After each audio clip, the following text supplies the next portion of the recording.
I am Abdul Nawab Daud, a registered medical technologist and a proud product of Dr. P. Ocampo Colleges Incorporated. Currently, I am connected sa isang health facility dito sa Cotabato City.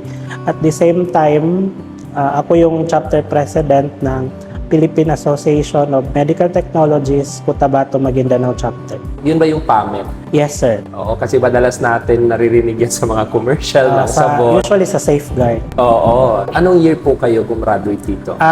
2013. So, most probably mga nasa 13 years na kayong medical technologist. Yes, sir. How was it po being medical technologist? Medtech kasi is importante siya doon sa pag-diagnose ng mga doktor. Makadiagnose siya kasama yung laboratory results na ginagawa ng isang medical technologist. So, you play a very critical role. Yes, sir.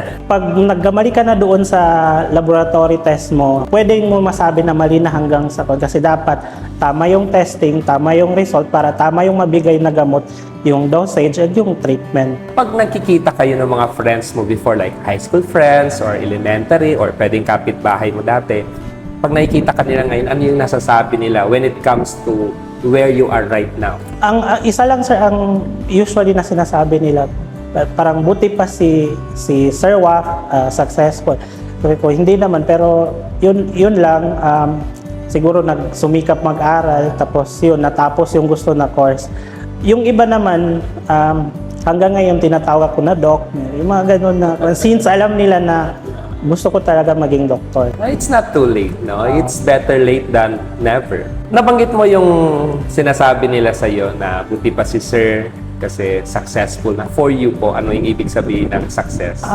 Sa akin lang, pag i-describe ang successful, yung sinasabi na contentment. Kontento ka kung ano yung narating. Hindi naman siya sa yung doon talaga sa pinakamataas na level. Kasi kahit nandoon ka, kung hindi ka kontento doon, parang hindi ka pa rin successful. Pero para sa akin, successful is equivalent to contentment.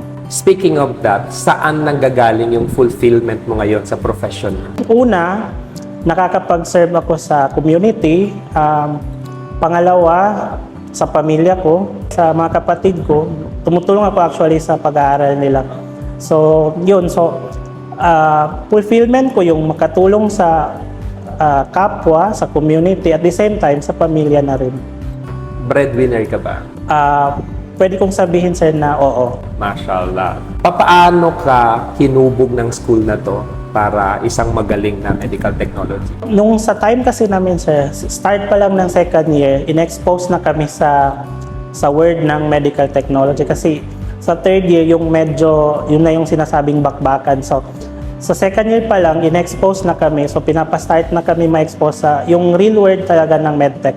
Pinapa-duty na kami sa laboratory. So, anong naging impact nun nandun ka na sa actual na work station? Sabi nga nila, experience is the best teacher. So, since second year pa lang, na-expose na kami masyado sa real world ng medtech. Pagdating ng third year, mas lalo hanggang sa internship namin. So, pagkatapos ng board exam mo, parang ready ka ng pumasok doon sa profession mo. So parang ready ka nang gawin yung tungkulin mo as medical technologist. Hindi na mahirap mag-transition from being a student into a professional? Hindi, sir. For me, hindi. Kasi yun nga, parang unlike sa ibang school na na-expose lang sila during internship, dito kasi sa DPOCI, second year pa lang na-expose na kami. Talking about board exam, kasi of course, bago ka makakuha ng trabaho, no? Bago mo to pursue as your career, you have to pass the board exam. Papaano ka inalalayan ng school na to para siguraduhin na papasa ka sa board exam? Ang isang estudyante, foundation pa rin niya yung kung anong natutunan niya dito sa school. Hindi ko naman pwedeng sabihin na 100% nung time na ipatake na kami capable. Pero alam ko sa sarili ko na kaya ko na. So, dito pa lang kasi sa school, kumbaga naturuan na kami nung fundamentals o yung basic nung medical technology na profession. So, pagdating sa review, syempre, pag sinabing review, i-review mo na lang yung napag-aralan. Merong mga dagdag, so yun na lang yung idadagdag mo doon sa alam mo. So, Yung school kasi is, yung DPOCI, natulungan talaga kami kasi hanggang sa review center, binabantayan kami, lalo-lalo na yung performance sa review. I think yun yung nakita kong isa sa strength ng school na to, sir, no? Kung paano piniprepare yung mga students nila na pumasa sa board exam, which is really good, ano? Yes, Kasi kung sir. ako yung parents, isi-send ko yung anak ko sa mga Yes. kasigurado ako, inshallah. Yung role nila is na-extend hanggang pagte-take ng board exam kasi once nakagraduate ka na, technically wala nang kwan yung so, pero ang ginagawa ng DPOCI, extended yung role nila sa mga estudyante nila until mag-take ng board exam hanggang makapasa.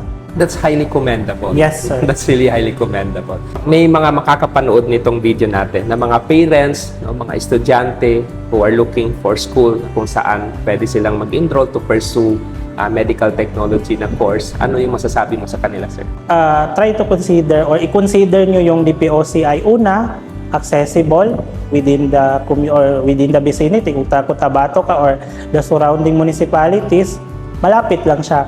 Pangalawa, affordable and quality yung education na mabigay.